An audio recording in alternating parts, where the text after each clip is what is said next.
నిశ్చయముగా మహింపరచబడుగాక. మరి ఈ స్థలంలో దేవుని మాటలు వినడానికి చేరువచ్చిన మీ అందరికీ, ఇక్కడున్న ప్రియులు, దేవుని సేవకులు,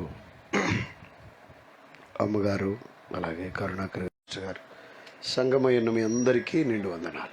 చిన్న వాక్య భాగం ధ్యానం చేసిన తర్వాత మనం పరిచర్లో ముందు కొనసాగుదాం. మొబైల్లో దిలీప్ కార్లో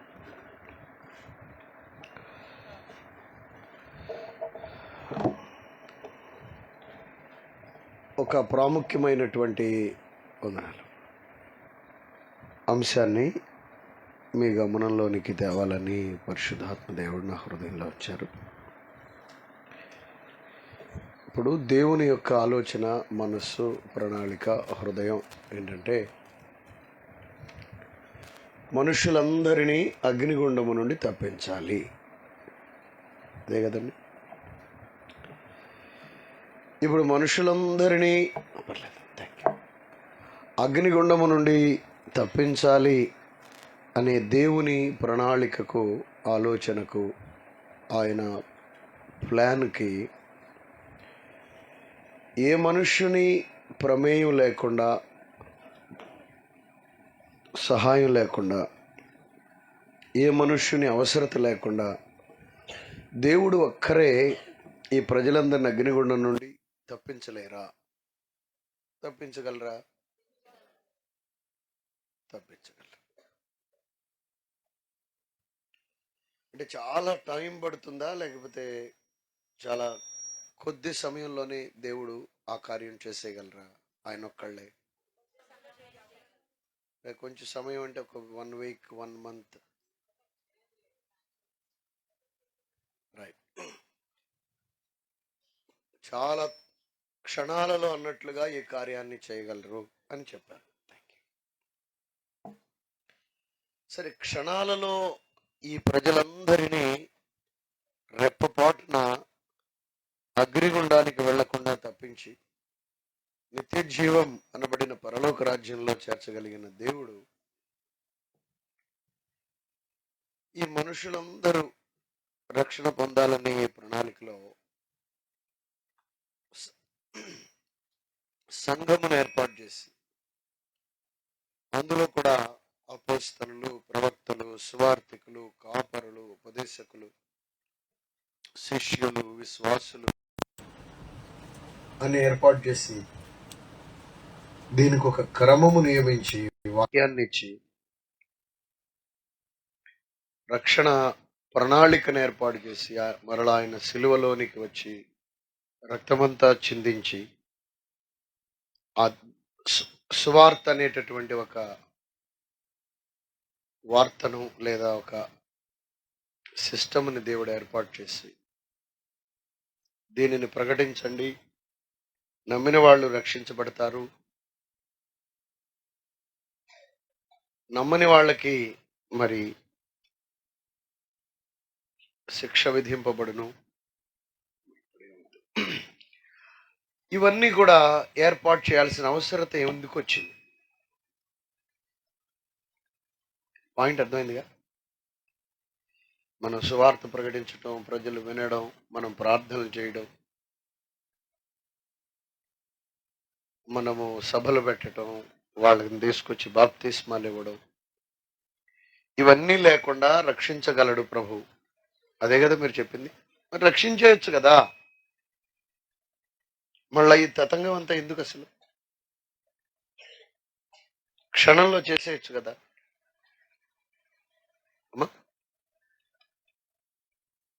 అది దానికి ప్రాసెస్ ఎందుకు దేవుడు అమర్చారు అంటే, ఒక విషయాన్ని మనం గ్రహిద్దాం.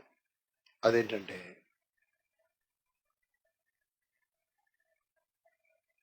ఏ మనుష్యుని దేవుడు భూమండలం మీద స్థాపించి ఆ మనుష్యుని ద్వారా తన ప్రణాళిక అంతటిని నెరవేర్చుకోవాలని పరితపించారో, ఏ మనుష్యుని దేవుడు భూమి మీద ఎస్టాబ్లిష్ చేసి ఆ మనుష్యుని ద్వారా ఆనందించాలనుకున్నారో ఆ మనుష్యుని అపవాది దేవునికి విరుద్ధమైన బాటలోనికి నడిపించాడు. దేవుడు వద్దు అన్న పనిని చేయించాడు. అక్కడ అపవాది యొక్క సవాలు ఏంటంటే దేవుని ఎదుట, ఇదిగో దేవుడా, ఏంటి మనుష్యుణ్ణి నిర్మించుకొని మనుష్యునితో నీవు ఆరాధింపబడి మనుష్యునితో నీ ఇష్టాన్ని నీ చిత్తాన్ని జరిగించుకొని నువ్వు ఆనందిస్తావా? నువ్వు సరే ఆనందించు, ఎంత మేరకు ఆనందిస్తావో చూస్తా. ఏ మనుష్యుని నీవు నిన్ను ఆరాధించడానికి నిర్మించుకున్నానని నువ్వు సంబరపడ్డావో అదే మనుష్యుని నీ మాట వినకుండా చేశా. నీకు అవిధేయుడయ్యేలాగున నిన్ను సంతోషపరుస్తాడని నువ్వు సంబరపడ్డావే, ఆ మనుష్యుని ద్వారానే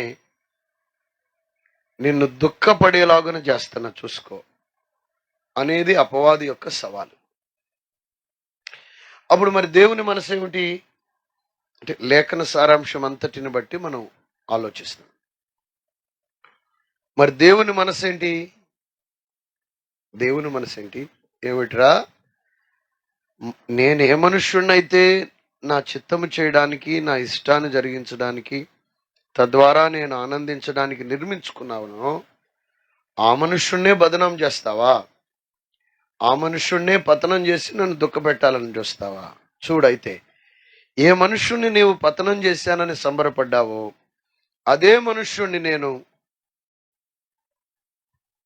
లోపములను పాపములను సవరించి నూతన సృష్టిగా మార్చి అదే మనుష్యుడు మళ్ళీ నా చుట్టూ తిరిగేలాగున చేసి అదే మనుష్యుడు తన మానవజాతి అంతటి కోసం, అయా మా మనుష్య జాతిని రక్షించయ్యా,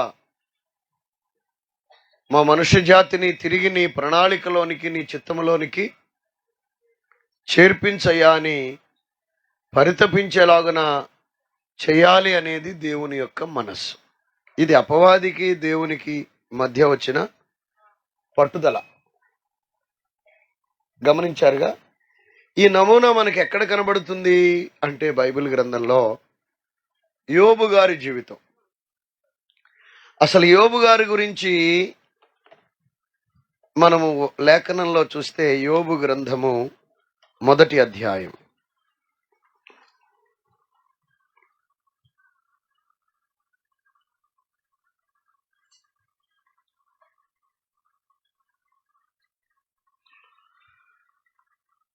7వ వాక్యం.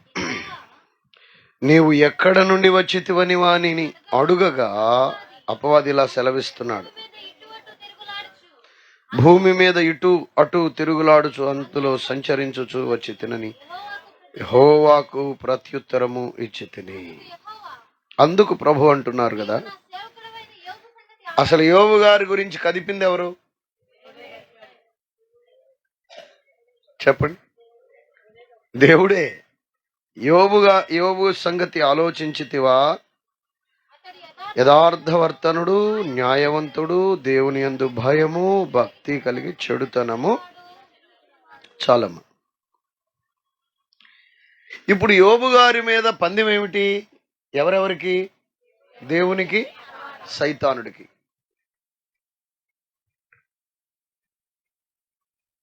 వీడేమంటాడు? నువ్వు చుట్టూ కంచె వేసావుగా, ఊరకనే భయభక్తులు కలిగి ఉండెనా? అతనికిని అతని ఇంటి వారికి అందరికీ సమస్తమునకును చుట్టూ కంచె వేసితివి కదా.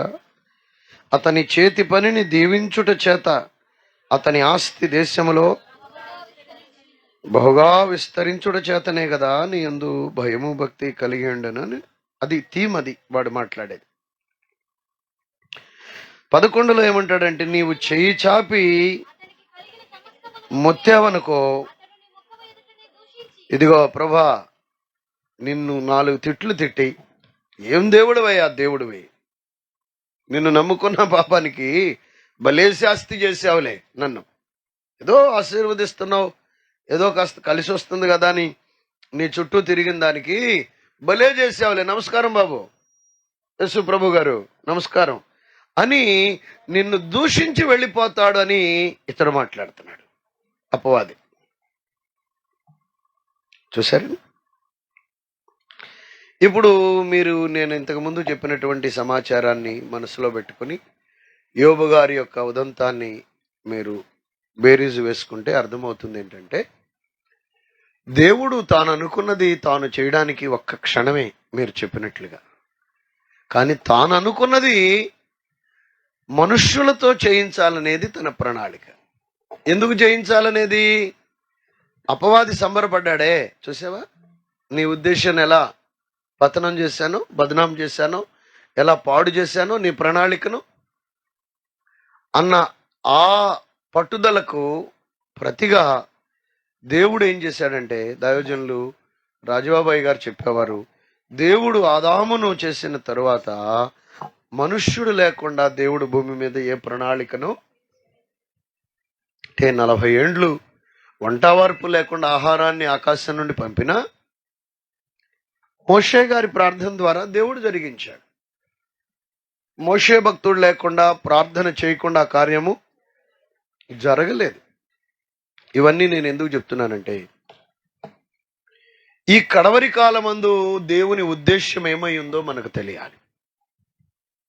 What is the heart of God in this last days? What is the mind of God in this last days? What is the plan of God in this last days? దేవుని హృదయం, దేవుని మనస్సు, దేవుని ప్రణాళిక సంఘమయున్న మనకు తెలియాలి. ఆమేన్ చెప్దామా? చిన్నపిల్లలు ఉంటారు, నాన్న టెన్షన్స్ వాళ్ళకి అనవసరం. 10 ఎకరాలు కోత కోస్తుంది, పని మీద ఉంది, కట్టేది కట్టలేదు, పెద్ద తుఫాను ప్రకటించారు, బాగా కేకామండలంగా మబ్బులు పట్టాయి. తండ్రి హృదయం గజ గజ గజ గజ. పిల్లగాడు ఏమంటున్నాడంటే, డాడీ నాకు కూల్ కేక్ కావాలంటున్నాడు, డాడీ నాకు ఐస్ క్రీమ్ కావాలంటున్నాడు. ఇప్పుడు సహజంగా ప్రపంచంలో ఉన్నటువంటి క్రైస్తవుల్లో ఎక్కువ భాగం పిల్లలుగా ఉన్నారు. పిల్లలకు తండ్రి తండ్రే, ఎదిగిన కుమారులకు కూడా తండ్రి. ఈ విషయాలు అంతకుముందు మనం చూసాం, పిల్లలు కుమారులు. మీకు గుర్తుండే ఉండాలి ఈ విషయాలన్నీ కూడా. కాబట్టి మనము సంఘముగా ఎదిగిన కుమారులుగా ఉండాలి. తండ్రి హృదయం మనకు తెలియాలి, ఆయన మనస్సు మనకు తెలియాలి, ఆయన ప్రణాళిక ఏమై ఉన్నది కడవరి దినాల్లో మనకి బాగా తర్వాత. ఆయన గడియారము కూడా మనకు తెలియాలి. అందరూ ఈ పదం చెప్పండి, దేవుని గడియారము చెప్పాలి. ఇప్పుడు మన గడియారం అక్కడ ఉంది, మన గడియారం దేవుని గడియారం ఒకటేనా? మన సంఖ్య కాలమానము దేవుని కాలమానం ఒకటేనా? బైబిల్లో వ్రాయబడింది మన 1000 సంవత్సరాలంట దేవుని కాలమానంలో ఒక్కరోజు. Our 1000 years is equal to his 1 day. ఆ లెక్కలో మనం చూస్తే ఒక మనిషి బ్రతికి 70-80 సంవత్సరాలు బాగా అయితే 1 గంటన్నరతో సమానం. ఒక 80 ఏళ్ల వృద్ధులు ఎవరైనా మన మధ్యలో ఉంటే దేవుని సమయం ప్రకారం దేవుని కాలమానంలో వాళ్ళ వయసు ఎంతంటే 1.5 గంటన్నర. అందుకే నీటి బుడగ అన్నాడు, నీడ వంటిది అన్నాడు. ఏమండి, మానవ జీవితం స్వల్పమైనది. దేవుని సమయాన్ని బట్టి మనం చూస్తే బైబిల్ లేఖన సారాంశంలో ప్రభువు 2వ రాకడ ఉన్నది. ఇదిగో నేను త్వరగా.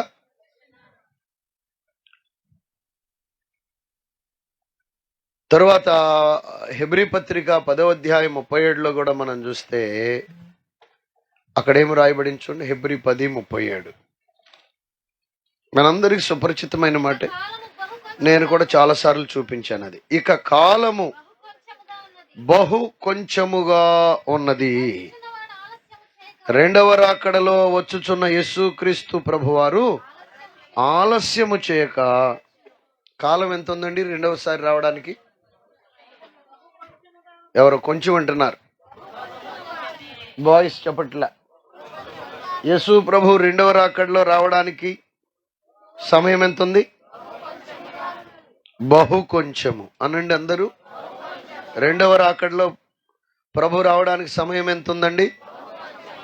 ఈ బహు కొంచెము సమయంలో మనకు దేవుని మనస్సు, దేవుని హృదయం, దేవుని ప్లాను, దేవుని ప్రణాళిక అర్థమైతే మనము మొట్టమొదటిగా ఏం చేస్తామంటే, నెంబర్ 1, మనము ప్రభు ఎప్పుడు సైరన్ ఇచ్చినా, కడబూర శబ్దం ఎప్పుడు వినబడినా, రెండవ రాకడలు ఎప్పుడు వచ్చినా ఎగిరి వెళ్ళడానికి చాలినంత అర్హత, సిద్ధపాటు మనము సంపాదించుకునే పనిలో ఉంటాం, సిద్ధపడి ఉంటాం.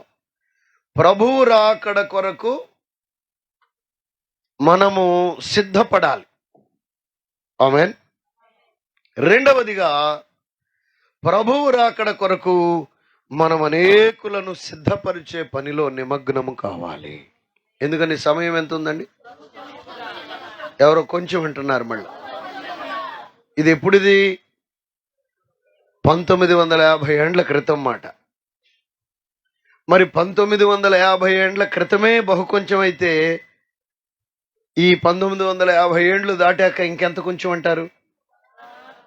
ఏమండి? ఇప్పుడు దేవుని గడియారాన్ని చూచే కన్నులు మనకు దేవుడిచ్చునుగాక. అందరూ ఆమేన్ చెప్దాం. ఇప్పుడు ఈ బహు కొంచెము, అప్పుడు బహు కొంచెం, ఇప్పుడు ఇంకా బహు కొంచెం. ఈ very very very very short పీరియడ్లో మనము ప్రభు ఎప్పుడొచ్చినా కడభూరా మ్రోగగనే ప్రభు యేసు దిగివచ్చు, నడి ఆకాశంభునకు ప్రభు చేరి నిన్ను పిలుచు. కడభూరా మ్రోగగనే ప్రభు యేసు నడి ఆకాశంభునకు ప్రభు చేరి నిన్ను పిలుచు. వడిగా వడిగా ఉన్న రీతిని ప్రభుని చేరుకొందువా, ఆత్మపూర్ణులైన వారి ప్రభు కడకేగెదరు. వడిగా వడిగా ఉన్న రీతిని ప్రభుని చేరుకొందువా, ఆత్మపూర్ణులైన వారి ప్రభు కడకేగెదరు. యేసు త్వరలో వచ్చుచుండే ఎరిగి ఉంటివా ప్రియుడా, యేసు వచ్చు వేళ నీవు, యేసు త్వరలో వచ్చుచుండే ఎరిగి ఉంటివా ప్రియుడా.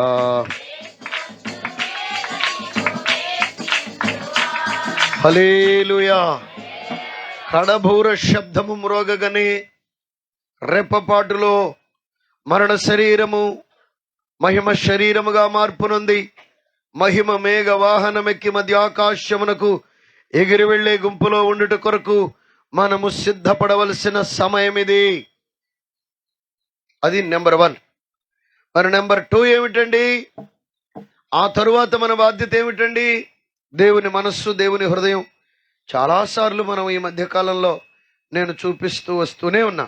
మార్కు సువార్త 16వ అధ్యాయము 15వ వాక్యాన్ని మనం చూస్తే, ఇప్పుడు మనం ఏం చూస్తున్నాం? దేవుని మనస్సు, దేవుని హృదయం, దేవుని ప్రణాళిక ఏమైందో చూస్తున్నాం. ఏం చూస్తున్నాం? ఏమని రాయబడింది? ప్రభు అంటున్నారు, మీరు సర్వలోకమునకు వెళ్ళాలి, శిష్యులారా మీరు సర్వ సృష్టికి అనగా ప్రజలందరికీ సువార్తను ప్రకటించాలి. చాలమ్మా. సువార్త ఎంతమందికి ప్రకటించబడాలి? మనుష్యులందరికీ సువార్త ప్రకటించబడాలి. ఆమేన్ చెప్దాం. ఇదే ప్రభు అందరికీ సువార్త వెళ్ళాలని చెప్పారు.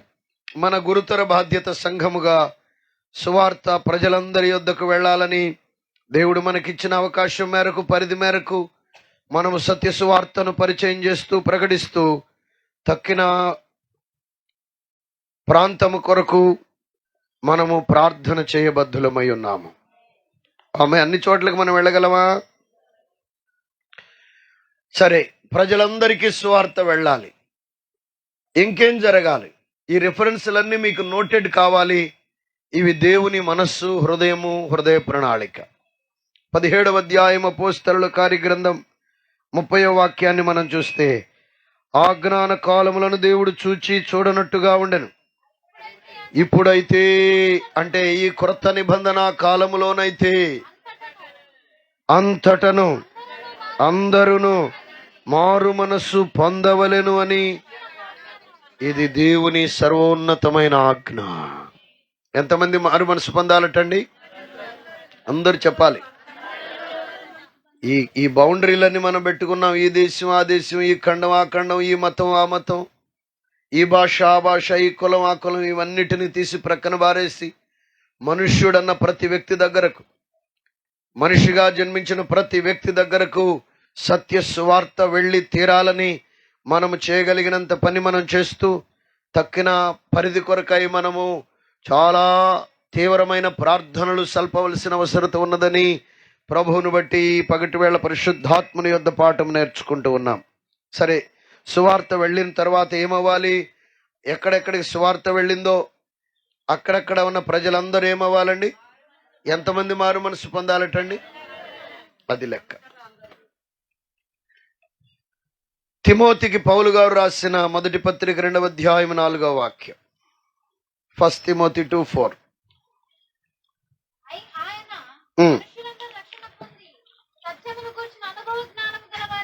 అక్కడ ఆయన ఇలా కోరుకుంటున్నారట, మనుష్యులందరూ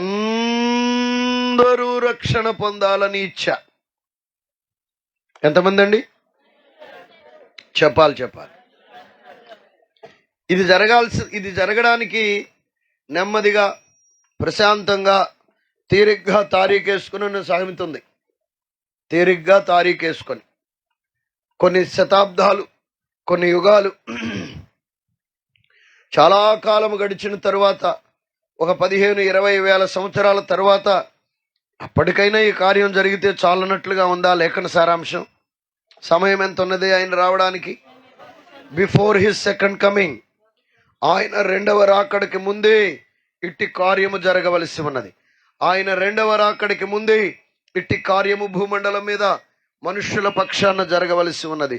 ఆయన రెండవ రాకడికి ముందే ఈ కార్యము భూప్రపంచం అంతటిలో జరగవలసి ఉన్నది. ఆమేన్. అర్థమైందమ్మా? ఈ కార్యం ఆయనే జరిగిస్తే ఎంతసేపు పట్టుద్ది? ఆయన ఒక్కడే జరిగిస్తే ఒక క్షణం. ఇప్పుడు దీనిని ఎవరితో చేయించాలనుకుంటున్నాడు ఆయన? చెప్పాలి. సంఘమై ఉన్న మనతో చేయించాలనుకుంటున్నాడు. ఎవరితో అండి? కాబట్టి ఇప్పుడు మన ముందు ఉంచబడినటువంటి టాస్క్ ఏమిటంటే, దేవుని మనస్సు, దేవుని హృదయం, దేవుని ప్రణాళికలో అత్యంత ప్రధానమైనటువంటి భాగమైనటువంటి ప్రజలందరికీ సువార్త అందాలి, ప్రజలందరూ మారు మనసు పొందాలి, ప్రజలందరూ రక్షణ పొంది తీరాలి అనే దేవుని సర్వోన్నతమైన ప్రణాళికను భూమి మీద ఇంప్లిమెంట్ చేయడానికి, ఆ గొప్ప దేవుని ఆలోచన, దేవుని యొక్క ప్రణాళిక ఫుల్ఫిల్ అవ్వడానికి మన యొక్క మిగిలిన శేష జీవితం ఖర్చు చేయాలి. ఆమేన్. ఇది ఎలా సాధ్యం? ఒక ప్రక్కన అది ఈ కడవరి గడియలు ఎలాంటివంటేనండి, క్రికెట్ తెలిసిన వారికి తెలుస్తుంది. అది ప్రపంచ కప్ అనుకోండి. అన్ని మ్యాచ్లు అయిపోయినాయి, సెమీఫైనల్స్ అయిపోయింది, ఫైనల్స్కి వచ్చేసింది. 2 జట్లు ఎలా సిద్ధపడతాయి? చెప్పాలి. కప్పు మేము సాధించాలంటే సైతాను గాడి యొక్క పట్టేంటి? ఏ మనుషులందరినీ నిత్య జీవానికి చేర్పించాలని, అది కూడా సంఘమై ఉన్న మనతో ఈ ప్రాజెక్ట్ వర్క్ అంతా చేయించి నిత్య జీవానికి చేర్పించాలని దేవుడు ప్లాన్ చేశారో, అదే మనుషులందరినీ అగ్నిగుండానికి ఈడ్చుకుపోవాలనేది సైతాను గాడి యొక్క ప్రణాళిక. వాడు ఈ మనుషుల కోసమే, ఈ ఆత్మల కోసమే వాడు కాచుకొని కూర్చున్నాడు. ఇప్పుడు అపవాది శక్తులు, అపవాది చేత ప్రేరేపించబడిన మనుష్యులు ఒక జట్టుగా ఉన్నారు. సీక్వెన్స్ గమనించాలి. అపవాది శక్తులు, అపవాది చేత ప్రేరేపించబడిన అపవాది యొక్క మనుష్యులు. దేవుని టీములో ఎవరు? దేవుడు, దేవుని సంఘమై ఉన్న మనం. సెకండ్ ప్లేస్ సంఘానిది. మూడవదిగా దేవుని యొక్క సేవకులుగా ఉన్నటువంటి దేవదూతలు. వారు దేవునికి మనుష్యులకు సేవకులుగా ఉండడానికి నిర్మించబడ్డారు. ఇక్కడ సెకండ్ ప్రయారిటీ సంఘానికి ఇవ్వబడింది. దేవుడు, సంఘము, దేవదూతలు, ఇది దేవుని జట్టు. వీరంతా కలిసి ఈ భూప్రజలందరినీ అగ్నిగుండం నుండి తప్పించే మహాయజ్ఞం చేపట్టాలి. అపవాది దూతలు, అపవాది మనుష్యులు, అపవాది చేత ప్రేరేపించబడిన మనుష్యులు. వాళ్ళకు తెలియదు వాళ్ళు అపవాది చేత ప్రేరేపించబడుతూ నడిపించబడుతూ ఉన్నారని. సో ఆ జట్టు ఈ జట్టు రెండు కలిసి ఈ భూప్రపంచంలో ఉన్న దరిదాపుగా 840 కోట్ల మందికి పైగా ఉన్నటువంటి ప్రజానీకం కోసం తలపడుతున్నటువంటి మహా ఫైనల్ మ్యాచ్ ఇది. అర్థమైన వాళ్ళు స్తోత్రం చెప్పండి. ఈ టైంలోనే దేవుడు మనల్ని పుట్టించినందుకు బాధపడాలా, సంతోషించాలా? ఏమ్మా, నాకు ఈ రక్షణ పొందిన క్రొత్తలో దేవుని వాక్యం చదివేటప్పుడు ఏమనిపించేదంటే, ఏమో ఆ ఇజ్రాయేలీల్లో, ఆ సముద్రం దాటించే ప్రజల్లో, ఆ మన్నా తినే ప్రజల్లో ప్రభు ఆ కాలంలో పుట్టిస్తే బాగుండు కదా అనిపించేది. పోనీ అప్పుడు కాకపోయినా కనీసం ఆ రొట్టెలు పంచే టైంలో, ఆ ప్రభునేసు క్రీస్తు సశరీరునిగా భూమి మీద సంచరించిన దినాల్లో అక్కడ పుట్టిస్తే బాగుండేది కదా అని. అంటే మనమంతా ఎలాగో అలా యాదృచ్ఛికంగా ఇక్కడికి వచ్చేసామా, లేదా పర్పస్ఫుల్గా ప్రత్యేకంగా ప్లాన్ చేసి కావాలని ఆయన ఇక్కడ పుట్టించాడు ఈ ప్రాంతంలో మనల్ని? ఏమా, ఆడపిల్లలు పుట్టారనుకో, కొంతమంది ఆడపిల్లేనా, మళ్ళీ ఆడపిల్లేనా, మళ్ళీ అయ్యా ఈసారైనా మగ పిల్లడు పుడతాడు అనుకున్నావా? అంటే అసలు ఆడపిల్లగా పుట్టించాలా, మగపిల్లగా పుట్టించాలనే దేవుని దగ్గర ప్లాన్ ఉంటుందా, ఉండదా? నియమింపబడిన దినములలో ఒక్కటైనను కాక మునిపోయిన పదం బైబిల్లో అది కాదా? అసలు ఇలా వాపోయేది ఎవరయ్యా అంటే పురుషులు కాదు, మహిళా మండలే.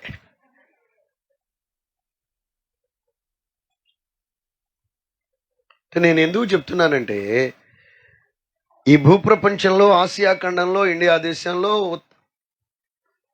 దక్షిణ భాగంలో, ఆంధ్రప్రదేశ్ రాష్ట్రంలో, మన కృష్ణా జిల్లాలో, ఈ ప్రాంతంలో జన్మించి ఈ ప్రాంతంలో జీవించే అవకాశాన్ని దేవుడిచ్చింది. ఎందుకంటే ఇది ఈ ఆపరేషన్లో మనం కూడా పాలిభాగస్థులం అవుతామని. ఆపరేషన్ అంటే మళ్ళా హాస్పిటల్కి వెళ్ళకండి, ఈ గొప్ప పనిలో ఆమేన్ చెప్దామండి. ఇది ఎలా సాధ్యం? How it is possible? ఈ ప్రజలందరినీ రక్షణలోనికి నడిపించే మహాయజ్ఞం ఎలా ఇది ఎలా సాధ్యం? How it is possible?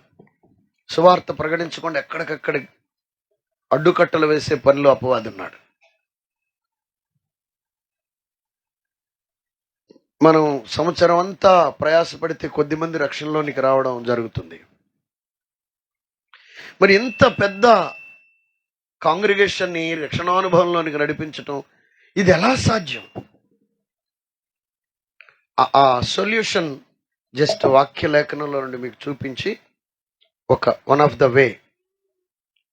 ఇప్పుడు వరకు మనం చెప్పుకున్నదంతా కూడా జస్ట్ ఒక ఉపోద్ఘాతం లాంటిది. ఇప్పుడు ఒక అవుట్లైన్స్ మాత్రమే, జస్ట్ 10 minutes లోపు వినండి. త్వరగా అంతా మీరు దేవునిలో ఎదుగుతున్నవారు కాబట్టి మీకు ఊరికి అర్థమైపోతుంది. చూడండి, యోహాను సువార్త 16వ అధ్యాయము 20వ వాక్యం. యోహాను సువార్త 16:20. శిష్యులతో ప్రభు చెప్తున్నారు, అనగా సంఘముతో ప్రభు చెప్తున్నారు. ఏమని? మీరు ఏడ్చి ప్రలాపిస్తారు గాని లోకము సంతోషించును. చాలమ్మ. లోకం అంటే ప్రభు నిరుగని వారు, దేవునిలో లేనివారు.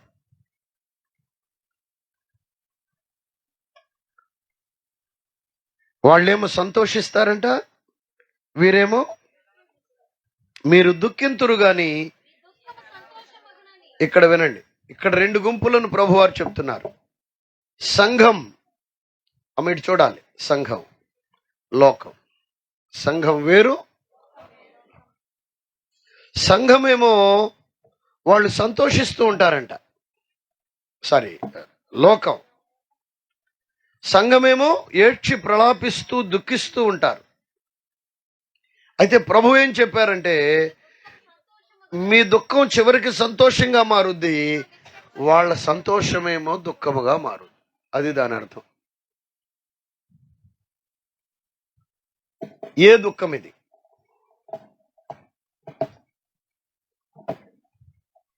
చూడండి త్వరగా దేవుని వాక్యంలో నుండి కొరింథీయులకు రాసిన 2వ పత్రిక 7వ అధ్యాయం 10వ వాక్యం.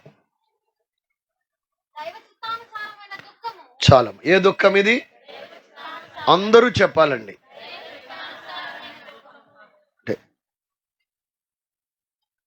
ఇక్కడ దుఃఖం మనం భౌతికమైన దుఃఖం కాదు, అది ఆత్మ సంబంధమైన దుఃఖం.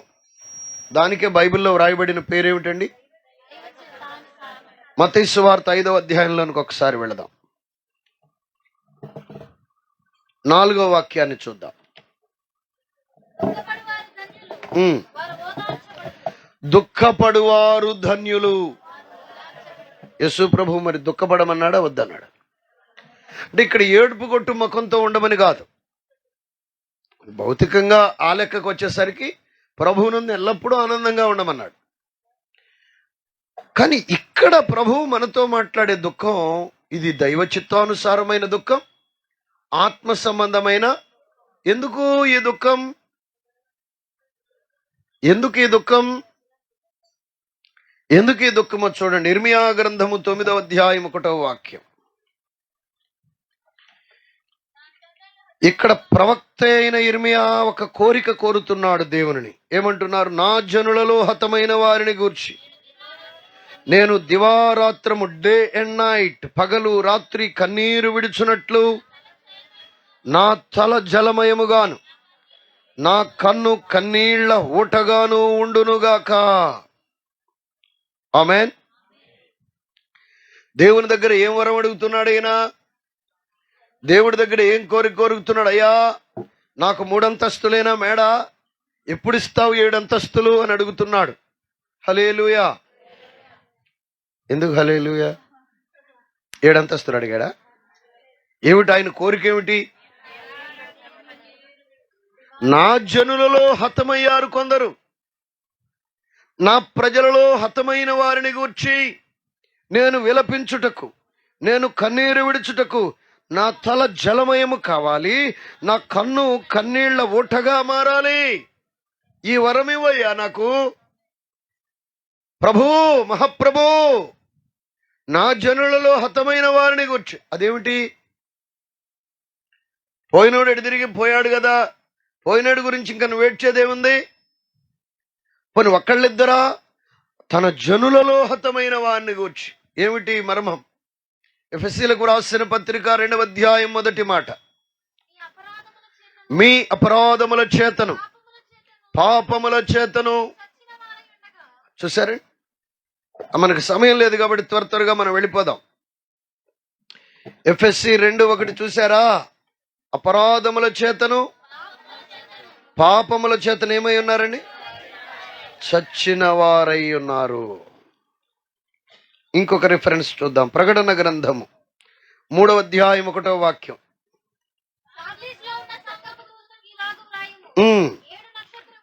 సార్దీసు సంఘాన్ని గురించి చదవమా. ప్రభు మాట్లాడుతున్నారు. 7 ఆత్మలు కలిగిన వాడు చెప్పు సంగతులేవనగా నీ క్రియలను నేను ఎరుగుదును. సార్దీసు సంఘమా, నీవెలా ఉన్నావంటే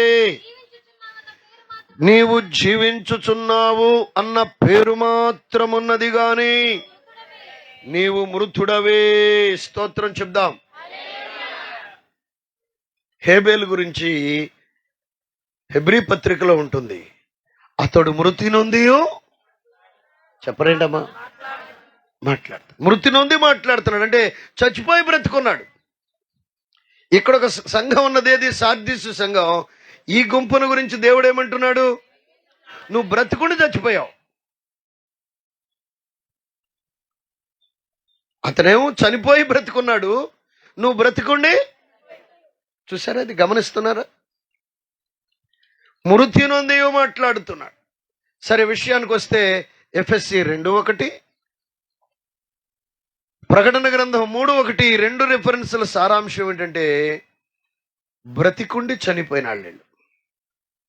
బ్రతికుండి చనిపోయిన వాళ్ళు. అంటే భౌతికంగా బ్రతికే ఉన్నారు, ఆత్మీయంగా ఏమై ఉన్నారు? చనిపోయారు. చనిపోయి కూడా చనిపోయాక ఏమవుతుందండి? దేహం కుళ్ళిపోతుంది. ఇంకేమవుతుందండి? మట్టిలోనికి వెళ్ళిపోతుంది. ఇంకేమవుతుంది? నరములు, చర్మము, కండ్రములు, నరములు అన్నీ మట్టిలోనికి వెళ్ళిపోతాయి. ఇంకేమవుతుందండి? ఎముకలలో పచ్చి ఉంటుంది. కొంతకాలానికి ఎముకల్లో పచ్చి కూడా ఏమవుతుందండి? చూస్తే కదా మనం దేవుని వాక్య సారాంశంలో యెహెజ్కేలు గ్రంథం 37వ అధ్యాయాన్ని మొదటి నుండి చదువుదాం.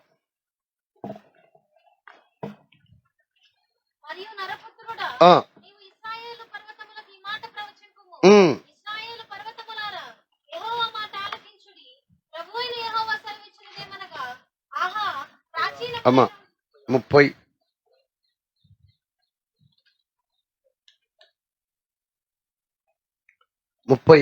నేను చెప్పాను.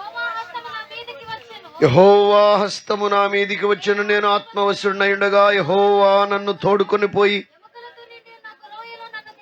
అది ఎలాంటి ఎముకలు? ఆయన వాటి మధ్య నన్ను ఇటు అటు నడిపించుచుండగా ఎముకలు అనేకములు ఆ లోయలో నాకు కనబడినన్న తరువాత మాట కావాలి.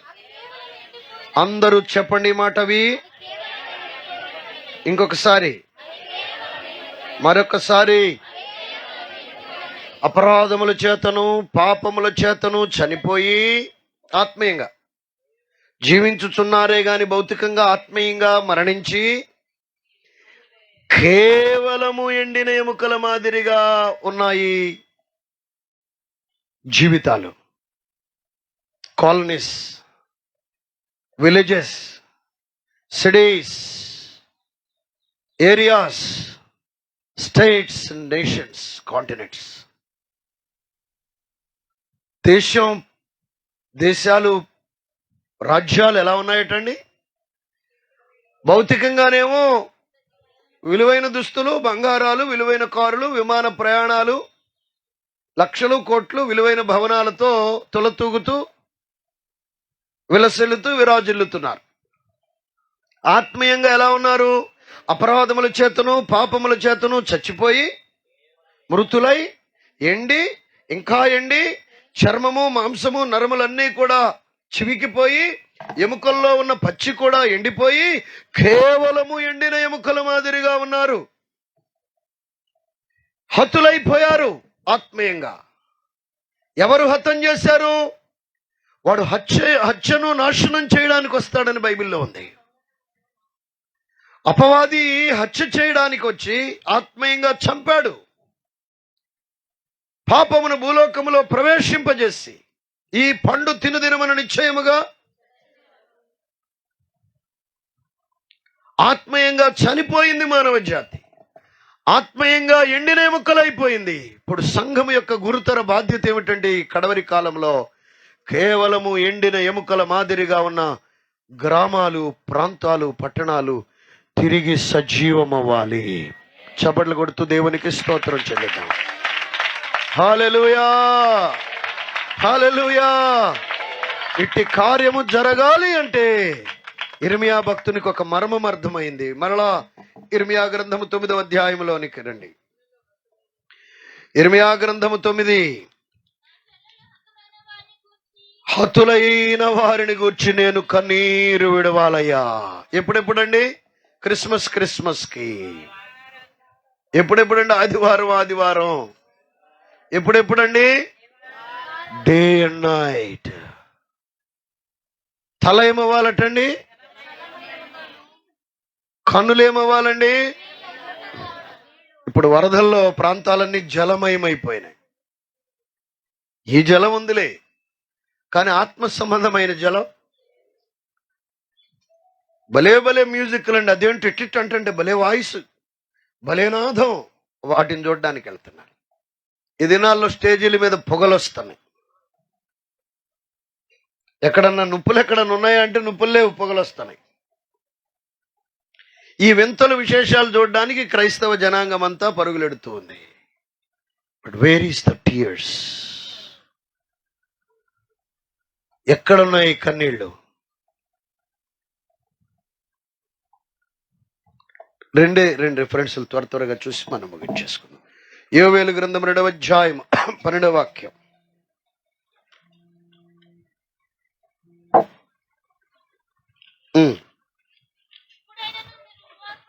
చదవమ్మా. అదుగదుగో దుఃఖపడుతూ కన్నీరు విడుస్తూ నా దగ్గరకు రండి. చాలు. మనస్ఫూర్తిగా, మనఃపూర్వకంగా అంటే మనస్ఫూర్తిగా. మావిడ ఊరుకోవట్లేదండి రాకపోతే చర్చికి. ఊరుకుంటే ఎక్కడుంటావు? అక్కడుంటా, ఆ తిరణాల్లో. మనస్ఫూర్తిగా వచ్చిన కేసు కాదు ఇది.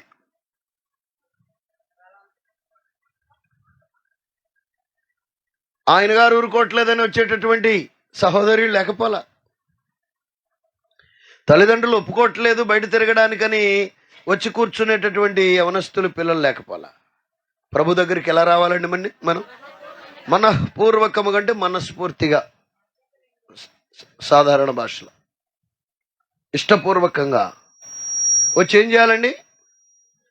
పక్కపక్క నవ్వమన్నాడా? కన్నీళ్లు విడుచుచు దుఃఖించుచు. దేనికోసం? చదవండి. విలాప వాక్యములు 2వ అధ్యాయం 18వ వాక్యం. విలాప వాక్యములు 2వ అధ్యాయం 18. త్వరగా అందించాలి. మొర్ర పెట్టుదురు సియోని కుమారి. చాలమ్మ. సియోను కుమారి అంటే ఎవరు? పాత నిబంధనలో సియోను కుమారి అంటే యెరూషలేము.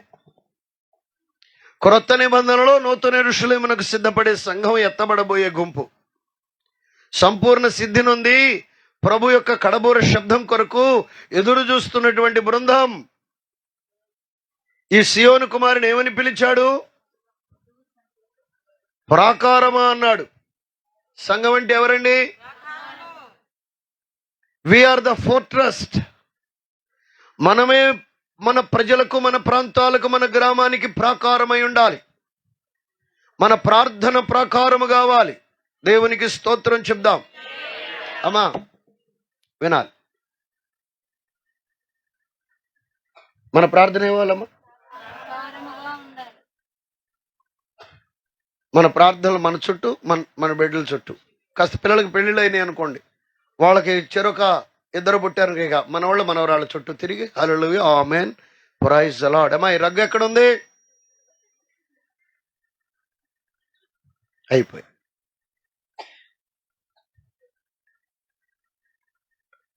మన ప్రార్థన ఏంటండి?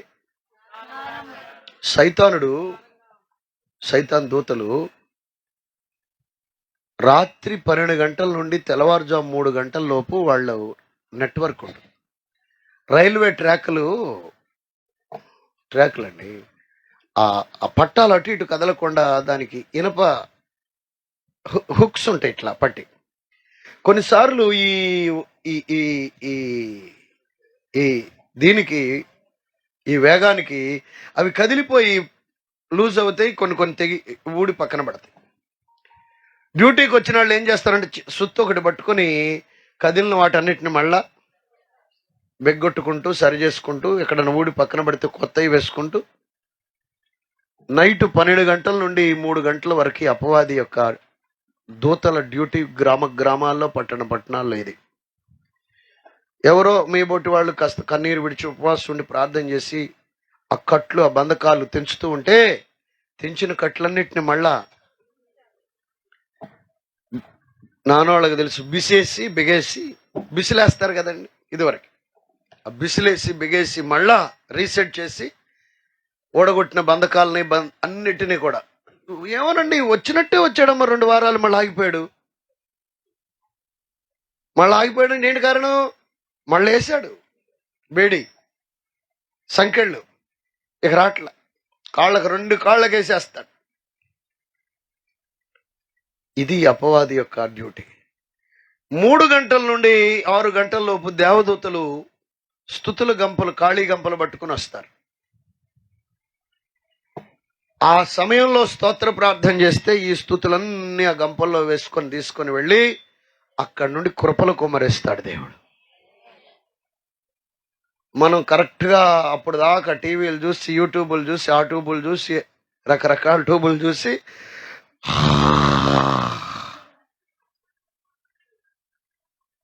ప్రాకారం ఎక్కడుంది? సంఘం ప్రాకారంగా ఉందా?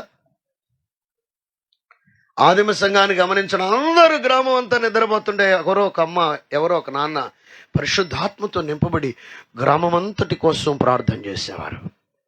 ప్రభు, ఆకాశ మండలాన్ని స్వాధీనం చేసుకోండి. ఆకాశ మండలంలో పక్షుల వలె ఎగురుతూ మా గ్రామాకాశ మండలంలోనికి వచ్చి, ప్రతి కాలనీలోనికి వచ్చి, ప్రతి గృహంలోనికి వచ్చి, పురుషులకు వేసే బేడీలు పురుషులకు, స్త్రీలకు వేసే బేడీలు స్త్రీలకి, యవనస్తులకు వేసే సంఖ్యలు యవనస్తులకు వేసి, చిన్న పిల్లలకు వేసే సంఖ్యలు చిన్న పిల్లలకు వేయడానికి, మా గ్రామంలోనికి చొరబడడానికి బయలుదేరి వచ్చినటువంటి దురాత్మ సమూహములు ఇదిగో మా గ్రామంలో రావడానికి వీలు లేదు. ఎఫెస్సి 6 ఇప్పుడు చదవక్కరలేదు. మనము పోరాడునది శరీరులతో, మరి ఎవరితో? పక్షులు గనక ఎగురుకుంటూ ఒక గ్రామం నుండి ఇంకో గ్రామానికి వెళ్ళినట్లుగా సైతానుగాడు దూతలు ఎగురుకుంటూ గ్రామాల్లోనికి ప్రవేశించి ఎవరికి ఏ రకమైనటువంటి సంకెళ్ళు వేయాలో, ఎవరికి ఏ రకమైన కట్లు వేయాలో, ఎవరి మీద ఏ రకమైన కాడి మోపాలో వాడు ఆత్మలోకంలో ఈ కార్యాలన్నీ చేస్తూ ఉంటాడు. వాడిని రాకుండా కావలి కాసే కావలి వారు కావాలి. ఉండగలరా మీలో ఎవరైనా? నాకు 3 అంతస్తులేనయ్యా, 7 అంతస్తుల కోసం ప్రార్థన చేయండి.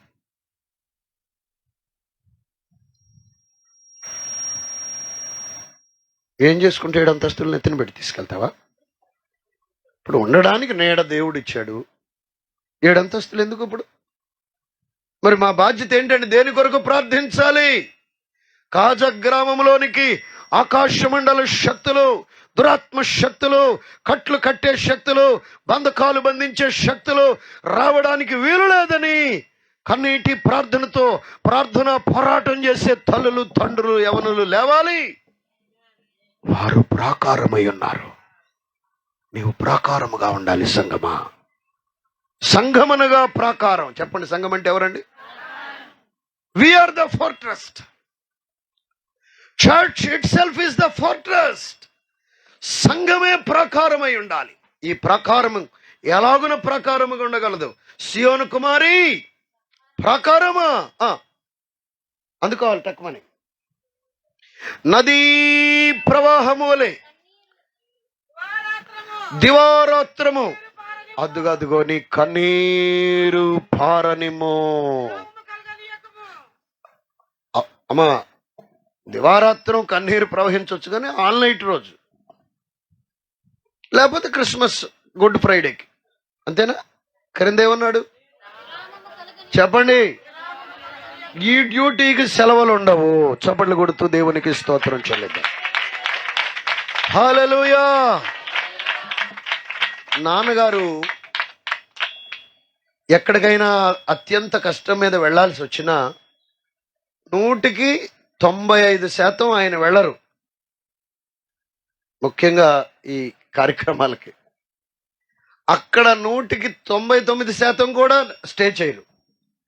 ఆ 1% ఎక్కడైనా ఉండాల్సి వస్తే ఆ రాత్రి ప్రభువుతో గడపడానికి అవసరమైన క్లైమేట్ ఏర్పాటు చేసుకుని అక్కడ స్టే అయ్యేవాళ్ళు. ఆయనకు ఒక సెటప్ ఉంది, అక్కడే నిద్ర చేస్తారు. అక్కడే ఆ నిద్ర చేయటువంటి అక్కడే రాత్రి ప్రార్థన చేస్తూ ఉండేవారు. సంఘంగా బాధ్యత కలిగి ఉండాలండి. మనం నిద్రపోతే ఈ ప్రజలందరూ అగ్నిగుండానికి వెళ్తారు. నువ్వు ప్రాకారంగా మారి రాత్రి పగలు అని తేడా లేకుండా కన్నీరు విడుస్తూ ప్రార్థిస్తూ ఉంటే ఏం జరగబోతుంది? ఒక్క రిఫరెన్స్ ఆఖరిగా చూసి ముగించేసుకుందాం. 126వ కీర్తన, 126వ కీర్తన,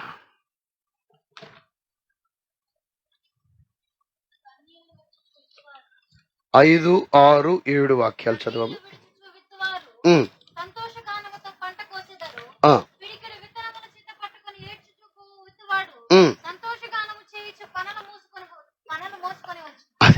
అందరు నా వైపు చూడండి.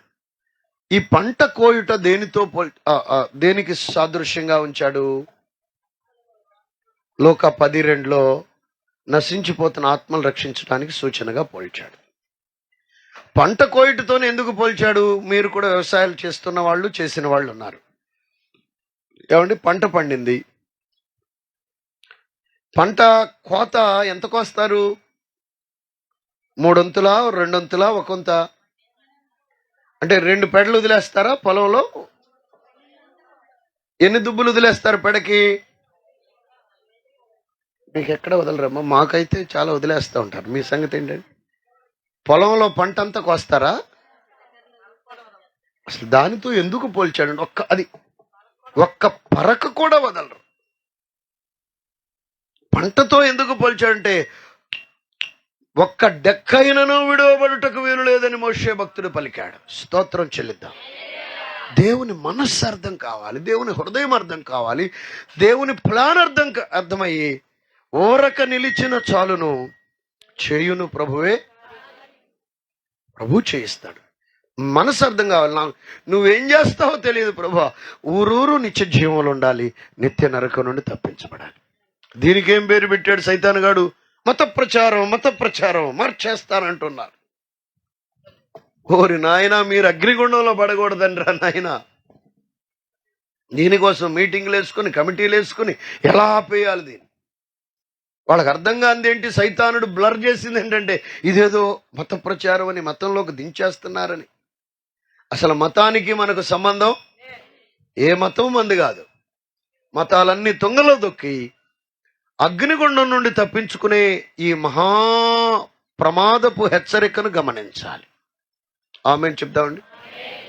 ఎవరెన్ని అడ్డుకట్లు వేసినా, ఎవరెన్ని సంస్థలు పెట్టుకున్నా, ఎవరెన్ని తతంగాలు తంతులు చేసినా, సంఘము గనక కన్నీరు విడిస్తే ఏం జరుగుద్దమ్మా? విస్తారముగా పంట కోయబడబోతా ఉంది. పంట కోయబడలేదంటే దాని అర్థం ఏంటి? చాలినంత కన్నీరు విడవబట్టం లేదు. నీవు కన్నీరు విడిస్తే చాలు, పంట కోయబడుద్ది. కన్నీరు విడవాలి. సంఘంలో ఏముండాలండి? ఫ్యాన్లు ఉన్నాయి. ఇంకేముండాలమ్మా? అయ్యా వేసవకాలం కూలర్లు అయ్యా. మేము ప్రార్థన చేస్తున్నాం ఇక ఏసీ మందిరం కోసం. అవసరం మనకి దేవుడు ఇస్తారు. ఆమేన్ చెప్దాం. అవన్నీ కావాలి, కానీ అవన్నీ ఉండి అసలుది లేదనుకో ప్రయోజనం ఏంది? ఏమంటే హైట్ ఎంత? 6 అడుగులండి. వెయిట్ ఎంత? 85 అండి, 95 అండి. రంగు ఏమిటి? అబ్బా గోధుమ ఛాయ్ అండి. ఏమండి ఎడ్యుకేషన్ ఏమిటి? 5 పీజీలండి. ఉద్యోగం ఏమిటి? విదేశంలోనండి. జీతం ఎంత? నెలకు 15 లక్షలండి. మరి విషయం ఏంటి? ప్రాణం పోయిందండి. ఏం ఉపయోగం అండి? పాయింట్ అర్థమవుతుంది? ఇది నాన్న పరిచర్యల పరిస్థితి అలా ఉంది. అన్ని సెటప్స్ ఏర్పాటు చేసుకుంటున్నాం. ఎక్సలెంట్ సౌండ్ సిస్టమ్, ఎక్సలెంట్ మందిరాలు, అన్ని అద్భుతమైనటువంటి ఏర్పాట్లు చేసుకుంటున్నాం. అందులో కన్నీరుందా?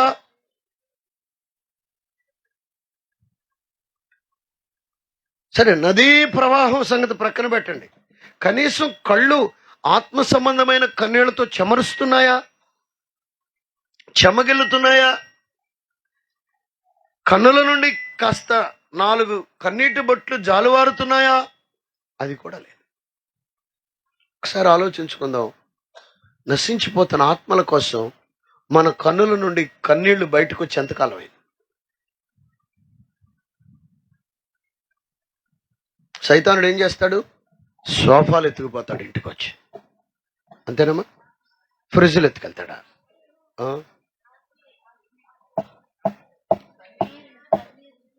ఏం దొంగిలిస్తాడండి? అబ్రహాము బావులను త్రవిస్తే శత్రువులు వచ్చి ఏం చేశారండి? అబ్రహాము కుమారుడైన ఇస్సాకు గారు మళ్ళా ఉనికిలోనికి వచ్చాక ఆయన ఏం చేయించాడండి? శత్రువులు పోడ్చిన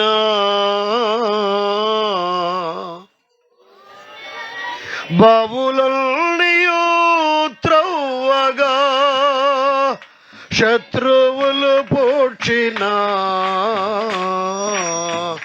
బావులన్నీయు త్రవ్వగా, జలలు గల ఊటలు ఇస్సాకు నాకు ఇచ్చినావు జలాలు గల ఊటలు. ఇస్సాకు నాకు ఇచ్చినావు. హల్లెలూయా. శత్రువులు పూడ్చిన బావులన్నిటినీ త్రవించాడు ఇస్సాకు. మరలా ఊటలు పెళ్ళుబుకినాయి. సంఘంలో ఈ రీఫార్మేషన్ అవసరం. సంఘం అంటే మన సంఘం అని కాదు, సార్వత్రిక సంఘంలో శత్రువు పూడ్చేశాడు కన్నీటి బావులను. పూడ్చబడిన కన్నీటి బావులు త్రవ్వబడునుగాక. తగినటువంటి ఆత్మను దేవుడిచ్చునుగాక. కన్నీరు ఎలా ఉద్భవిస్తుంది, ఉత్పన్నమవుతుంది అనేది అదొక కాన్సెప్ట్. సమయం లేదు కాబట్టి నేను ఇప్పుడు దాన్ని టచ్ చేయట్లేదు. దేవుడు మనకు కన్నీటి వరమును ఇచ్చునుగాక. మన సంఘములో కన్నీటి తల్లులను దేవుడిచ్చునుగాక. కన్నీటి యవనులను దేవుడిచ్చునుగాక. కన్నీటి చిన్న బిడ్డలను దేవుడిచ్చునుగాక. కన్నీళ్లతో ఆయన పాదములు తడుపుదుముగాక. కన్నీళ్లతో ఆయన పాదములను కడిగే కృపలోనికి నడిపించబడుదుముగాక. ఎక్కడ కన్నీరు ఉంటుంది అక్కడేముంటుందమ్మా? విస్తారమైన ఆత్మల పంట. అది ఒక్కళ్ళు కాదు, ఇద్దరు కాదు, డజన్ల కొద్దీ, వందల కొద్దీ ప్రవాహం వల్లే ప్రజలు వచ్చే రోజును మనం చూడాలంటే సంఘం ఏం చేయాలండి? చెప్పాలి. ఆత్మ సంబంధమైన కన్నీరు, ఆత్మ సంబంధమైన దుఃఖం. ఇక్కడ ఏంటి, మా అమ్మ ఎప్పుడు ఏడుపు గుట్టు ముఖం వేసుకుని మూల కూర్చొని ఏడ్చుద్ది అనుకుంటారు వీళ్ళు. బ్రహ్మానందం జోకులు చూస్తూ పక్కపక్క ఏక ఏమేమి ఏడుపు. ప్రభు అంటున్నారు, ఏడుపంతా రేపు అక్కడ కోటాను కోట్ల దేవదూతల సమక్షంలో, కోటాను కోట్ల పరిశుద్ధుల సమక్షంలో విలువైన బహుమతులు దేవుడిస్తుంటే, ఎవరికి తెలియని క్రొత్త పేరుతో ప్రభువు పిలుస్తుంటే సంతోషమే సంతోషం. ఈ ఏక పక్కపక్కల వాళ్ళు ఎందరు ఎక్కడ? అక్కడ ఏడుపును పండ్లు కొరుకుటయో అగ్నిగుండంలో పడతారు. ఈ సంతోషం దుఃఖమవుతుంది, అవబోతుంది. మూలన కూర్చుని నీవు నీ గదిలోనికి వెళ్ళి తలుపు వేసుకొని రహస్యమందున్నది తండ్రికి, ఈ దుఃఖము రక్షణార్థమైన దుఃఖము, ఆత్మ సంబంధమైన దుఃఖము నిత్య సంతోషముగా మార్చబడబోతుంది. చప్పట్లు కొడుతూ దేవునికి స్తోత్రం చెప్దాం. హల్లెలూయా. చెప్పండి, ఇప్పుడు ఏం కోరుకుందాం అమ్మా? అయ్యా ఇక్కడిక్కడే చెప్పిస్తున్నాడు అయ్యా ఆయన. ఎంతసేపు లలితా జ్యువెలర్స్కి తీసుకువెళ్ళినట్టు ఒకసారి కూడా తీసుకెళ్ళట్లేదు. ప్రార్థన చేయండి ఆయన మనసు మారేలాగా. ఏం కోరుకుందామండి? ఇర్మియా గారు ఏం కోరుకున్నారు? నా తల, నా కన్నులు ఈ కృప కోరుకుంటే, నీ ప్రార్థన ద్వారా అనేక ఆత్మలు ప్రభులోనికి వస్తూ ఉంటే నీవు పరలోకపు ధనికురాలవు, ధనికుడవు. ఇక్కడ ఎలన్ మాస్క్ దగ్గర, ముఖేష్ అంబానీ గారి దగ్గర ఉన్నదంతా కాబోయే సున్నా. అదంతా ఆవిరి. దాని పేరేంటండి? నీ ఆస్తి ఆవిరి కాదు, అది స్థిరమైన ఆస్తి, అది నిజమైన జ్ఞానం. కన్నీటి వరం ఎంతమందికి కావాలి? కన్నీటి వరం ఎప్పుడు వస్తుందో తెలుసా? మన మనస్సు, మన హృదయం విరిగి, అంతకుముందు వచ్చినప్పుడు చెప్పాను ఈ విషయాలు. మనస్సు విరిగి నలగాలి, హృదయం విరిగి నలగాలి. ఇది ఎప్పుడు సాధ్యమవుతుంది? సిలువ శ్రమను చూచినప్పుడు. నీ మరణపు వేదన వృధా కాదు, నామది నివేదనలో మునిగే. మన మనస్సు మది ఎక్కడికి వెళ్ళాలండి? ఆయన మా అబ్బాయికి మొన్న ముళ్ళు దిగింది, తీస్తుంటే అల్లాడిపోతున్నాడు. మొత్తం మీద తీస్తే అది అంతా కలిపి రవ్వంతుంది. అప్పుడు నేను అన్నాను, చూపించినానా, దీనికి ఇంత అల్లాడిపోయావు? చూపుడు వేలంత పొడవుండే ఇంత పెద్ద పెద్ద నారింజ చెట్టు ముదురు ముళ్ళంత ముళ్ళు యేసు ప్రభు తల లోపలికి గోడలోకి సుత్తితో మేకు దిగ్గొట్టినట్లుగా ఆయన లోపలికి దించారు. దగ్గర 17-18 ముళ్ళు దించారట. యేసయ్య ఎంత అల్లాడిపోయావు ఎప్పుడైనా ఆలోచించావా? దాన్ని బట్టి ఇప్పుడే నీకు కన్నీళ్ళు వచ్చినాయా అంటే రాలేదన్నాడు. మనకు కన్నీరు రావట్లేదంటే ఏంటి? We are not meditating the crucifixion of Jesus Christ. We are not meditating the agony of Jesus Christ. యేసయ్య వేదన బాధలోనికి వెళ్ళి ఆలోచించట్లా, ధ్యానం చేయట్లా. శ్వాస మీద ధ్యాస కాదు ధ్యానం అంటే. యేసుక్రీస్తు వారి యొక్క మరణ వేదన, ఆ శిలువ శిక్ష వేదనలోనికి వెళ్ళి ఆలోచించటం, అధ్యయనం చేయడం, ట్రావెల్ చేయటం, అది ధ్యానం అంటే మనకు.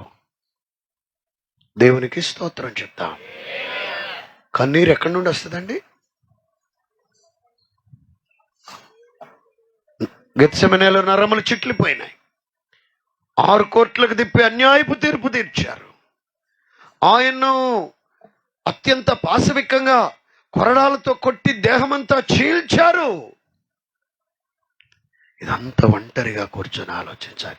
టైం దొరికితే కొంతమందికి కొంచెం ట్రాన్స్లేషన్ అందుకోండి. షోను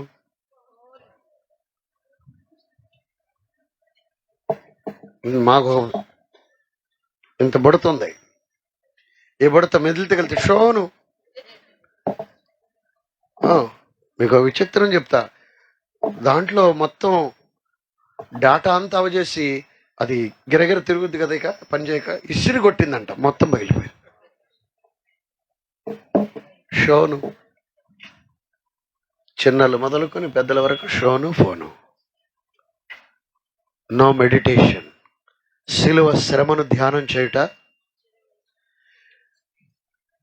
నీ త్యాగమే నా ధ్యానము. ఏంటి మన ధ్యానం? యేసయ్య శిలువ గాయాలు అనుభవిస్తున్నప్పుడు, ఆయన ఎముకలన్నీ ఒకదానికొకటి స్థానం తప్పుతున్నప్పుడు, ఆయన అనుభవించిన బాధ వేదన లోపలికి వెళ్ళినప్పుడు మనస్సు విరిగి నలిగి ముక్క చెక్కలైపోద్ది. నీ హృదయం విరిగి నలిగి పిండి పిండి అయిపోద్ది. అలాగా మనస్సు హృదయం విరిగి నలిగిన అనుభవంలో నుండి వచ్చే అవుట్పుట్, బయటకి వచ్చే ప్రతిస్పందనయే చెప్పండి, ఆత్మ సంబంధమైన ప్రభా ఈ ఇంటి ఆవిడ కోసం, మా అన్నయ్య కోసం, ఈ మామయ్య గారి కోసం, ఈ బాబాయ్ గారి కోసం, అయ్యా ఈ ప్రజల కోసం, ఆ కాలనీ వాసుల కోసం కూడా నువ్వు తలలోపలికి ముళ్ళు ధరించావుగయ్యా. వాళ్ళని విడిచిపెడతావా ప్రభా? నీ కృప కుమ్మరించయ్యా. నీ ముఖ దర్శనం దగ్గర నేను ప్రభా, నువ్వు స్వరంతో మాట్లాడు బాబు. నువ్వు ప్రార్థన చేస్తూ ఉంటే, నువ్వు కన్నీరు విడుస్తూ ఉంటే దేవుని యొక్క ముఖదర్శనం వారి దగ్గరకు వస్తుంది. వారు ఒక్కొక్కరుగా ప్రాంతాలు ప్రాంతాలు ప్రాంతాలు ప్రాంతాలు ప్రాంతాలు ప్రాంతాలు కదిలి పట్టణమంతయు, ఈ గ్రామమంతయు ఈ ఇంటి వాకిటికి వచ్చునుగాక. ఎంతమంది ప్రభు కోసం నిలబడతారు? దేవుడు నాకేం చేశాడు కాదు, తరతరములలో నీవు మాకు చేయనివేమున్నవి. ఇంతకుముందు ఎన్నో చేశాడు మానవ జాతికి, ఇప్పుడు చేస్తున్నాడు ఇంకా కూడా. దాని గురించి మనం కంగారు పడక్కర్లా. ఏదైనా తోటలో పండు తినకముందు, ఆజ్ఞను అతిక్రమించకముందు తండ్రి కోసం వాళ్ళు నిలువబడి తండ్రితో సహవాసం చేస్తూ తండ్రి చెప్పింది చేస్తూ ఉంటే ప్రకృతి వాళ్ళను పోషించే బాధ్యత ప్రకృతికి దేవుడు అప్పగించాడు. నువ్వు ప్రభు పని మీద ఉండు, నీ పని మీద ఆయన ఉండబోతున్నాడు. నువ్వు కన్నీరు విడిచి నశించిపోతున్న ఆత్మల రక్షణ పనిలో ఉండు. దైవ సేవకులతో మనసు కలిపి దేవుని రాజ్య వ్యాప్తిలో భాగంగా నువ్వు ప్రభు కోసం నడుము కట్టుకో, పిడికిలు బిగించు. నీ కార్యాన్ని దేవుడు సఫలం చేయబోతున్నాడు. బిడ్డల్ని దేవుడు పైకెత్తబోతున్నాడు. నీ సమస్యలన్నిటినీ దేవుడు దిగొచ్చి పరిష్కారం చేయబోతున్నాడు. సిలువను ధ్యానించడానికి ఇవ్వబడిన ప్రభు వల్ల. ఎందుకు అపోస్తల క్రమంలో మనకి ఇది అనుగ్రహించబడిందంటే, ఆయన శరీరమునకు సూచన ఈ రొట్టె, ఆయన రక్తమునకు సూచన ఈ ద్రాక్షరసం, చేర్చబడిన ఆయన శరీరం, ధారలు ధారలుగా స్రవిస్తున్న ఆయన రక్త ధారలు, కన్నీరు మున్నీరుగా ఆయన పాదాలను తడిపే అనుభవంలోనికి మనల్ని తేవడానికి పదే పదే పదే పదే శిలువ శ్రమను అధ్యయనం చేసే వ్యక్తిని దేవుడు వాడుకోబోతున్నాడు. అట్టి కృపలతో ప్రభు నింపి నడిపించి దీవించి బలపరిచి వాడుకొనును గాక. తలలు వంచండి, కన్నులు వేయండి. ప్రభు సన్నిధిలో దైవ శాఖలు ముందుకు నడిపిస్తారు.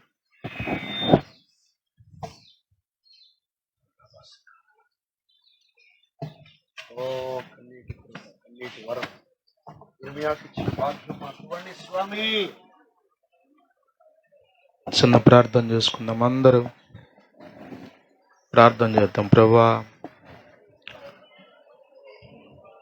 విరిగి నలిగిన హృదయం నాకు దయచేయండి. ఆత్మల భారం కలిగి నశించిపోతున్న ప్రజల కొరకు కన్నీరు గార్చేటువంటి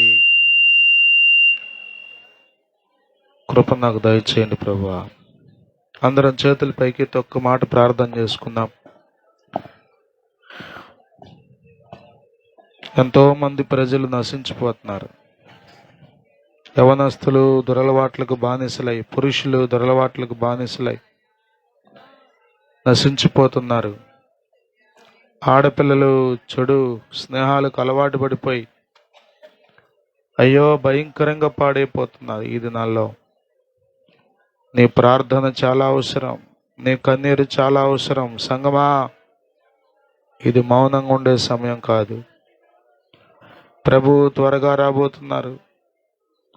కాలము బహు కొంచెముగా ఉన్నదని గ్రహించి నీవు మేల్కొనవలసిన సమయం ఆసన్నమైనదని, ఇంకా మందుడివై నిర్లిప్తంగా కూర్చోకూడదని దేవుని వాక్యం నేను హెచ్చరించింది కదా. నీవు కాకపోతే ఎవరు ప్రార్థన చేస్తారు? నీవు కాకపోతే మరి ఎవరు కన్నీరు గారుస్తారు?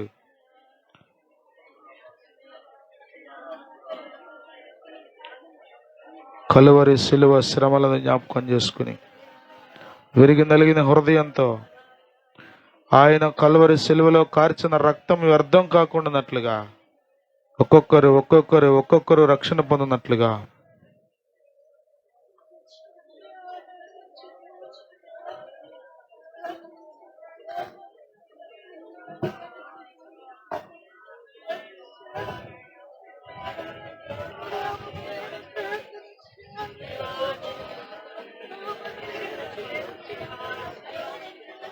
నీ బిడ్డలు రక్షణ పొందలేదుగా, నీ భర్త ఇంకా మందిరానికి రావట్లేదుగా, అయ్యో నీ బంధువులు, నీ రక్తం పంచుకు పుట్టినటువంటి నీ సహోదరులు ఇంకా ప్రభువుని తెలుసుకోకుండా లోకంలోనే ఉన్నారుగా. ఏం చేద్దాం? వారిని ప్రార్థన చేయవా? భారం కలిగి కన్నీరు కార్చవా? ప్రియమైన దేవుని బిడ్డ, నీ కన్నీళ్ళు దేవుడు రాస్తూ ఉన్నాడు, దేవుడు దాస్తూ ఉన్నాడు. దైవ చిత్తానుసారమైన దుఃఖం చాలా శ్రేష్టమైంది. నీ కన్నీరు వ్యర్థం కాదు, నీవు చేసిన ప్రార్థన వ్యర్థం కాదు.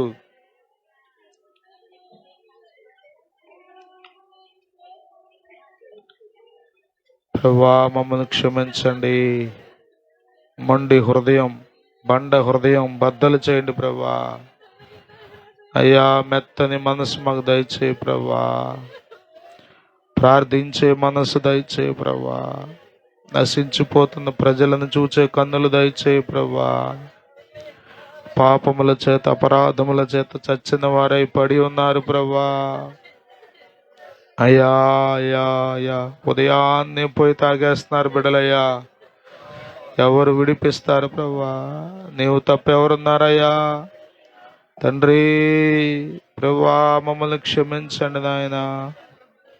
తండ్రి, ప్రార్థించే సంఘముగా చేయండి ప్రభువా. ప్రార్థించే బిడ్డలుగా మమ్మల్ని చేయండి నాయన.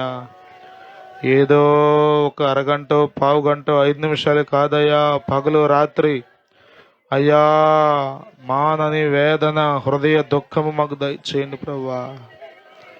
తండ్రి, పౌలు అంటున్నాడయ్యా, నాకు హృదయంలో బహు దుఃఖముంది, మానని వేదన ఉందన్నాడయ్యా. ఆ ప్రజలు రక్షణ పొందలేదు. అయ్యో ప్రభా, అటువంటి భారం మాకు దయచేయండి తండ్రి. నీ వాక్యం మాకు అర్థమగినట్లుగా చేయండి. నరకం ఎంత భయంకరమైందో, పరలోకం ఎంత శ్రేష్టమైందో నిజముగా మాకు అర్థమైతే మా ప్రజల కొరకు మొర్ర పెట్టకుండా ఎలా ఉండగలం ప్రభా. నాయనా, పాపం ఎంత ప్రమాదకరమైందో, అపవాది ఎంత దుష్టుడో మాకు అర్థమైతే ఎలా ప్రార్థనలో కంచి వేసుకోకుండా ఉంటాం ప్రభా. మమ్మల్ని క్షమించండి. నీ ప్రార్థనాత్మను మాకు దయచేయండి. పెరిగి నలిగిన హృదయాన్ని మాకు దయచేయండి అయ్యా. ప్రతి బిడ్డను ప్రభా, పురుషులను, స్త్రీలను, యవన బిడ్డలను, వృద్ధులను, చిన్న పిల్లలను సైతం మీరు దర్శించండి ప్రభా. ఈ గొప్ప కార్యములు మా జీవితాల్లో జరిగించండి. నీ కొరకు నిలబడేవారిగా మమ్మల్ని చేయండి. నీ రాజ్యం కొరకు ప్రయాసపడేవారిగా మమ్మల్ని చేయండి నాయనా. నాయనా, సంఘం మౌనంగా ఉంటే అయ్యా, సంఘం ప్రభా గురి లేకుండా ఉంటే అయ్యా తండ్రి, మనుషులు నశించిపోతారు కదా ప్రభా. మా మా యొక్క తండ్రి హృదయాలు మెత్తన చేయబడ్డానికి సహాయం చేయండి తండ్రి. తండ్రి, కన్నీటి ప్రార్థన అనుభవం మాకు దయచేయండి. కన్నీటి ప్రార్థన అనుభవం మాకు దయచేయండి. కన్నీటి ప్రార్థన అనుభవం మాకు దయచేయండి. నీ వాక్యం అందించిన మీ దాసులను ఇంకను బలపరచండి. ఆరోగ్యమును, దీర్ఘాయుష్ను మీరు దయచేయండి. కుటుంబమును, పరిచర్యను నీ యొక్క రెక్కల నీడలో భద్రపరిచి విస్తరింప చేయండి అయ్యా. నీ దాసుడు ప్రయాణముల్లో క్షేమం దయచేయండి. హృదయంలో ఉన్న ప్రతి ఆలోచన సఫలపరచమని, నీ ఉద్దేశములన్నీ నీ దాసుని ద్వారా నెరవేర్చమని మనవి చేస్తూ అయ్యా, మీరు ఇప్పటికే వాడుకుంటున్నందుకు వందనాలు. ఈ మధ్యాహ్న కాలమందు నీ వాక్కును మాకు అనుగ్రహించినందుకై మీకు స్తుతులు చెల్లిస్తూ, నీ ఆలోచనకు తగ్గట్లుగా, నీ మనసుకు తగినట్లుగా, నీ ప్రణాళికలకు తగినట్లుగా మేము నడుచుకోవడానికి ప్రార్థనాపరులుగా అయ్యా, అంగలార్పు విద్య నేర్చుకునేవారిగా అయ్యా, మొర్ర పెట్టేటువంటి అనుభవాల్లో ఎదిగేవారిగా మమ్మల్ని చేయమని మనం చేస్తూ, ప్రతి బిడ్డను పేరు పేరు వరుసన మీరు నీ వాక్యం ద్వారా దీవించినందుకై మీకు స్తుతులు చెల్లిస్తూ యేసుక్రీస్తు నామంలో ప్రార్థించి వేడుకొనుచున్నాము మా పరమ తండ్రి. ఆమేన్.